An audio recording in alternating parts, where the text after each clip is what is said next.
করে থাকেন এবং বিচক্ষণতার সাথে এবং রয়েছেন রুবায়েত হাসান এবং চতুর্থ রেফারির দায়িত্ব পালন করছেন অত্র এলাকার গর্বিত আবু তাহের মিন্টু ভাই। দুর্দান্ত ভাবে এই চারজন রেফারি নিরপেক্ষ দৃষ্টি দিয়ে খেলা পরিচালনা করছেন। এই মুহূর্তে আক্রমণে টাঙ্গাইল এক্সপ্রেস গোলপার শিহাবের নিয়ন্ত্রণে বল, কিন্তু রেফারি রবিন খান খুব কাছ থেকে দেখেছে তাকে ফাউল করা হয়েছে। সেই মুহূর্তে কিন্তু বাঁশি বাজিয়েছেন রবিন খান এবং foul free kick Sakhipur Satbandha sporting ক্লাবের অনুকূলে। খেলার ফলাফল কিন্তু যা ছিল তাই, অর্থাৎ মাঠের উত্তর পাশে সবুজ জার্সি নিয়ে যারা খেলছে তারা হচ্ছে সখীপুর সাতবান্ধা স্পোর্টিং ক্লাব এবং মাঠের দক্ষিণ পাশে এই মুহূর্তে লাল জার্সি নিয়ে যারা খেলছে তারা হচ্ছে টাঙ্গাইল এক্সপ্রেস। এই মুহূর্তে আক্রমণে সখীপুর সাতবান্ধা স্পোর্টিং ক্লাব, এগুলো কি হয় কিন্তু না। এই মুহূর্তে মাঠে বল দখলের চেষ্টা চলছে। মাঠে সখীপুরের নিয়ন্ত্রণে পগবা নিয়ন্ত্রণে সামনে বাড়িয়েছেন, ব্যাকপাস করেছেন, আত্মবদল করে দিয়েছেন। সেখানে 20 নম্বর জার্সি পরিহিত ইনসানের পায়ে বল, একজনকে কাটানোর চেষ্টা কিন্তু না। 18 নম্বর জার্সিধারী খেলোয়াড় একেবারে পাহারায় রেখেছিল, যাকে শট নেওয়ার কোনো সুযোগই দেওয়া হয় নাই। সেই টাঙ্গাইল এক্সপ্রেসের রাইট ডিফেন্ডার তিনি কিন্তু চমৎকার খেলেছেন এ যাত্রায়। এই মধ্যে মিলন কাশেম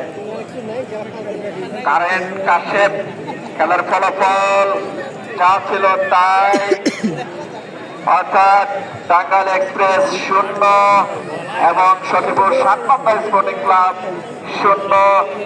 এই মুহূর্তে আবারও ধারাভাষ্যের পরিবর্তন আসছেন আমাদের অত্যন্ত নন্দনীয় ধারাভাষ্যকার শফিকুল ইসলাম। ধন্যবাদ আলিম ভাই। খেলা কিন্তু দারুণ ভাবে এগিয়ে চলছে। সেই কাঙ্ক্ষিত গোল এখনো কোনো দল অর্জন করতে পারেনি। ওখানে মিশরি মোস্তফা বল বানিয়েছিলেন, বল কিন্তু আস্তে আস্তে গড়িয়ে মাঠের বাইরে চলে গেল। গোলকিক সাতবান্ধা স্পোর্টিং ক্লাব সখীপুরের অনুকূলে। ওখানে পগবা নিয়ন্ত্রণে বল, ওখানে 3 নম্বর জার্সি পরিহিত খেলোয়াড় বল পেয়ে গেলেন।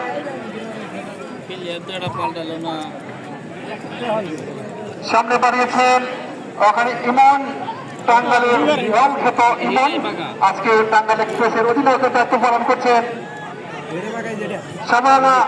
সামালা থেকে ইউসুফ থেকে ওখানে বল পেয়ে গেলেন আব্দুল্লাহ, লম্বা পাস, ওখানে বল পেয়ে গেলেন 20 নম্বর জার্সি পরিহিত খেলোয়াড় ইনসান থেকে পগবা, সেন্টার সার্কেলের মধ্যে পগবা আস্তে করে বল বানিয়েছেন।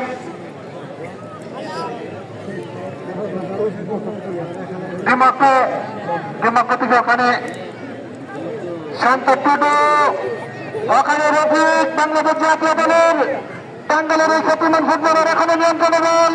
দেখা যাক রফিক কি করেন, পাস বানিয়েছেন। ওখানে 3 নম্বর জার্সি পরিহিত খেলোয়াড় গোলমুখী বল ইমনের হাত, ওখানে 1 নম্বর জার্সি পরিহিত খেলোয়াড় ওখানে দর্শক মন্ডলে একটি সংশোধনী। আমি বলেছিলাম যে টোটালে 8জন খেলোয়াড় নয়, টোটালে 9 জন বিদেশি খেলোয়াড় খেলছে। টোটাল এক দলে 5 জন আর এক দলে 4 জন। ওখানে কেজিতে এখানে নিয়ন্ত্রণে বল, ওখানে শিহাব আক্রমণের চেষ্টা টাঙ্গাইল এক্সপ্রেস, ওখানে বল পেয়ে গেলেন আব্দুল্লাহ, এখানে নিয়ন্ত্রণে বল, ওখানে ইউসুফ, লম্বা পাস, গোলরক্ষক রাসেল মোহাম্মদ লিটন চমৎকার ভাবে ঢুকে নিয়েছেন। ওখানে পগবা থেকে ওখানে 3 নম্বর জার্সি পরিহিত খেলোয়াড়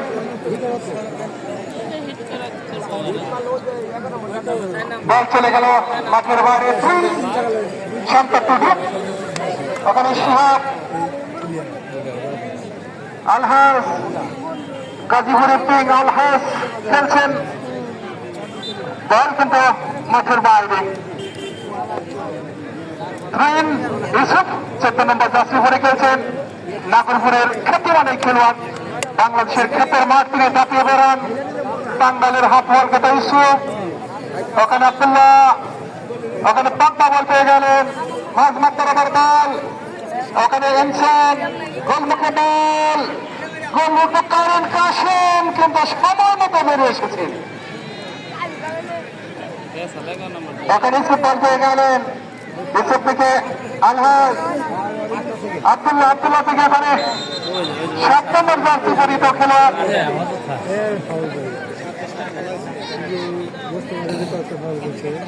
বিল্লাহ, তিনি কিছুটা আহত,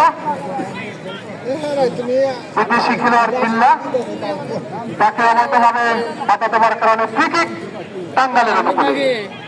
ওখানে আব্দুল্লাহ গাফান্তকে আক্রমণের চেষ্টা, এখানে বল মাইনাস করেছেন গোলপাস। ওখানে রফিক শিহাবের উদ্দেশ্যে বল, কিন্তু রেফারি বয়সী জাতীয় রেফারি রবিন খান আজকের এই ঐতিহ্যবাহী পুরারা মাঠের ফাইনাল খেলা তিনি পরিচালনা করছেন।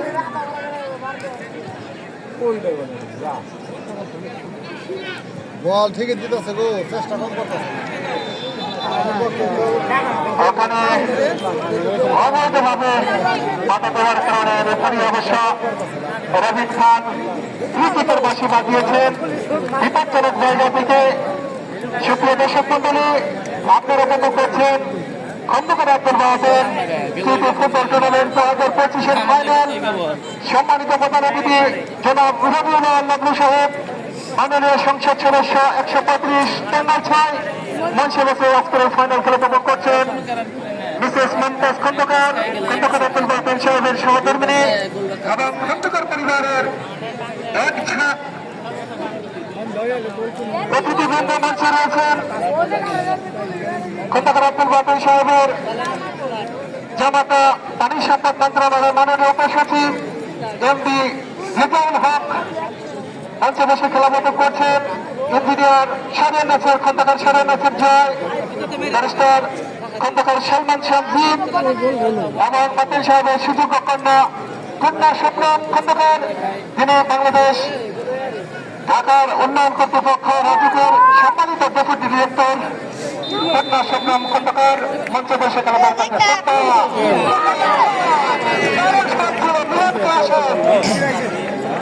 মিলন কাশেম কিন্তু অভিজ্ঞতার পরিচয় দিলেন এই বলটি সেভ করে। ওখানে শিহাব বল পেয়ে গেলেন, শিহাব থেকে রফিক, বাংলাদেশ জাতীয় দলের রফিক, তার নিয়ন্ত্রণে বল, এখন রফিক ওখানে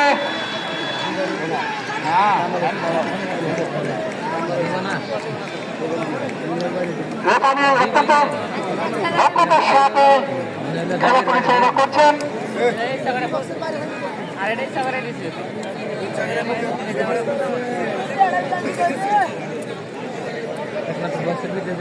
ওখানে রেফারি রবিন খান, যিনি বাংলাদেশের জাতীয় রেফারি, আজকের ফাইনালগুলো অত্যন্ত শক্ত